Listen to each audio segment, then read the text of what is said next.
Hello and welcome to the new video of Gati Education, and today we are going to learn a new topic of software engineering, that is UML diagram.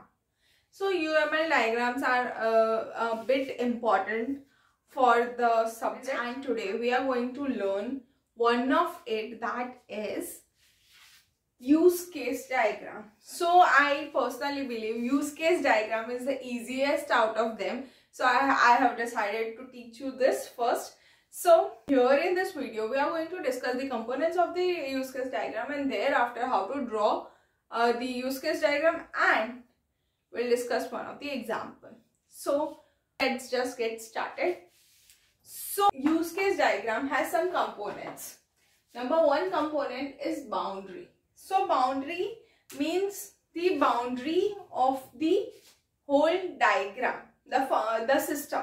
It is the boundary of the system. In this boundary is defined with a box.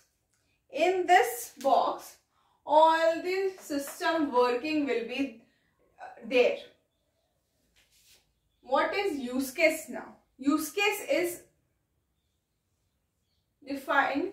The symbol for use case is this, and in that we write the functionalities that can be achieved from the given system. So this is the boundary of the system, and in that what all the functionalities will be there will be written in this use cases. Then comes actor. Actor symbol is something like this. So bachpan mein we used to make this na ऐसे human beings बताने के लिए. So that symbol is used for actor. Actor can be anything. It can be like a human being also. Like we can denote it with people, then a system or hardware, software, anything. Actor can be anything. It can be a computer, it can be a human being. We can denote it with a computer also and with a human being also. Now next is association. Now association means association of the actor and the use case. How actor is associated with the use case. So it is denoted through a thick line.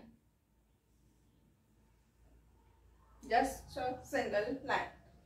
So association is denoted like this, and it shows the relationship between the use case and the actor, that they are associated with each other.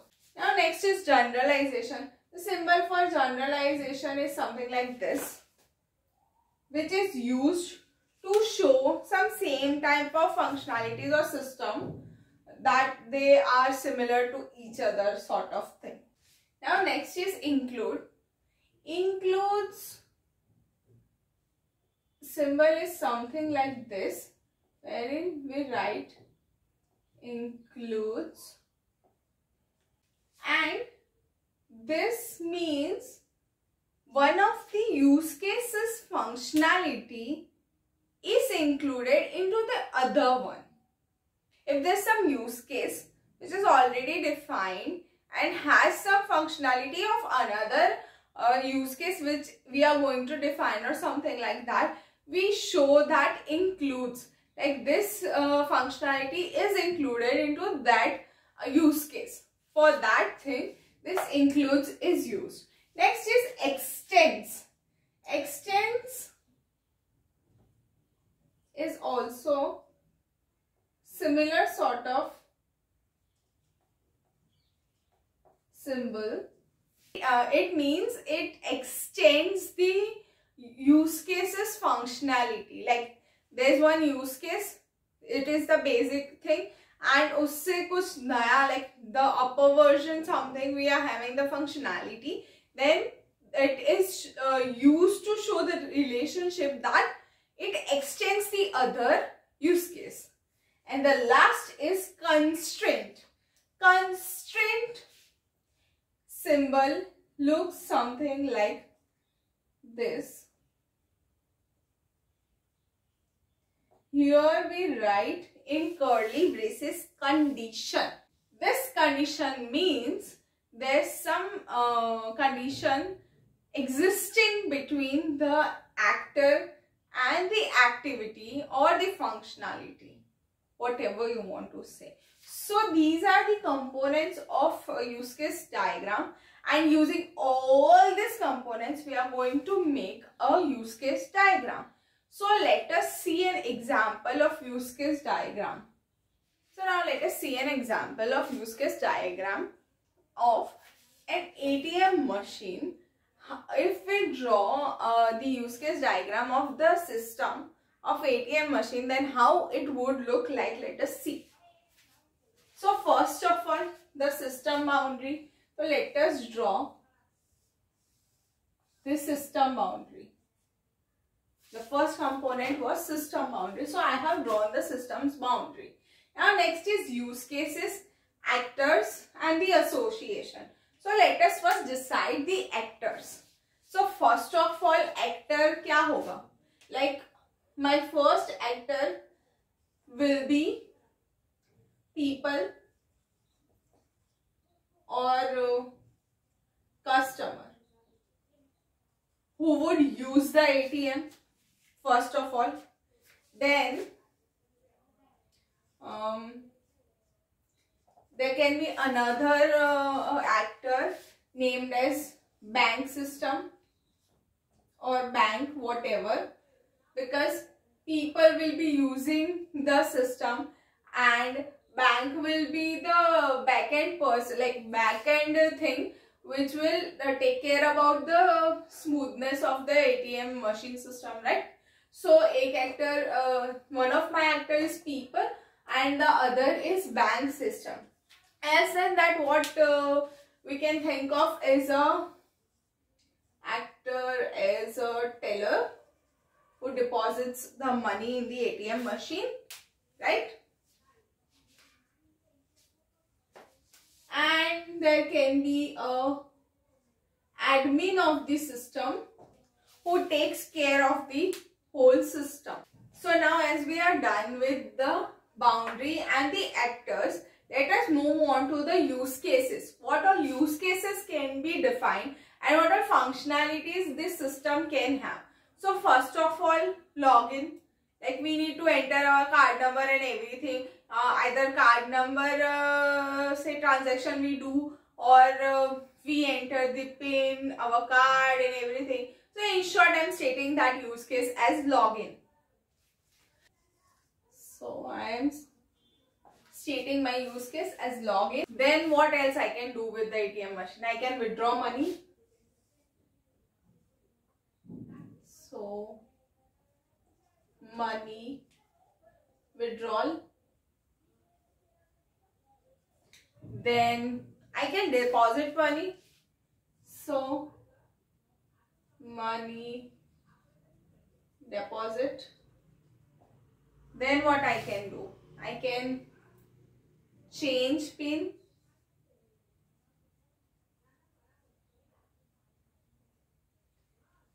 And lastly, all these things are known as transaction. So transaction I can do.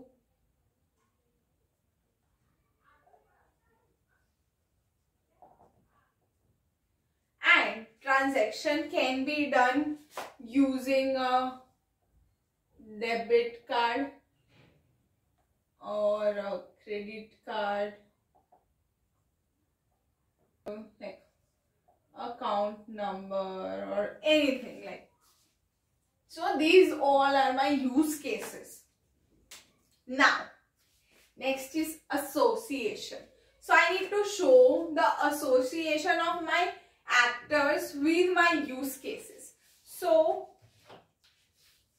how my actors are associated to use cases. My actor number one, that is customer, is associated with login, associated with money withdrawal, is associated with money deposit, is associated with transaction. People are associated with all these things. Now teller deposits the money, so it is associated with money deposit. Now bank system. or the bank. I personally believe bank is associated with the transactions.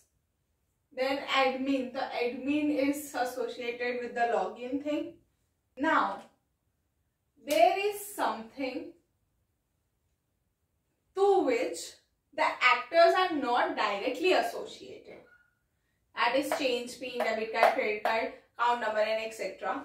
So for that thing, these components are there. So here, as all these three things can be used for transaction, I can draw this symbol,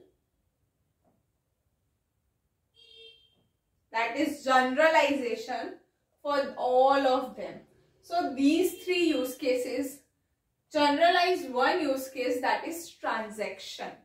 So this component of mine is also used. And now extends can also be used here, that a customer wants to withdraw money and thereafter changes the PIN. So extends. So this is how my use case diagram of ATM machine would look like, wherein all such components I have used, out of which it may happen you are drawing the use case diagram of such a system wherein these four components may not be used because they are not the specific important components. They are important, of course, but it is not like that you won't be able to make the diagram without them.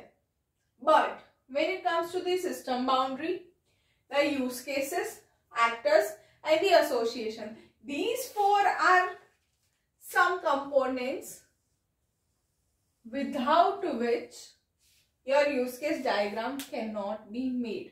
So these are the most important components of the use case diagram. If any system is there wherein these components are not used, there also these components will be always used. So always take care about it. You need to draw the boundary first. Then you need to take care about the actors. Then after actors, decide the use cases and then associate the actors with the use cases. And thereafter you feel like, then such sort of use cases you can define to show the generalization, extends, includes, etc. The other components of the use case diagram. Now, so with this, we have come to an end of this video. Here we have discussed the use case diagram, the components of it, and one of the example. So hope you understood it and liked my video. We will meet in the next video. Till then, keep safe and keep learning. We'll meet in the next video. Thank you.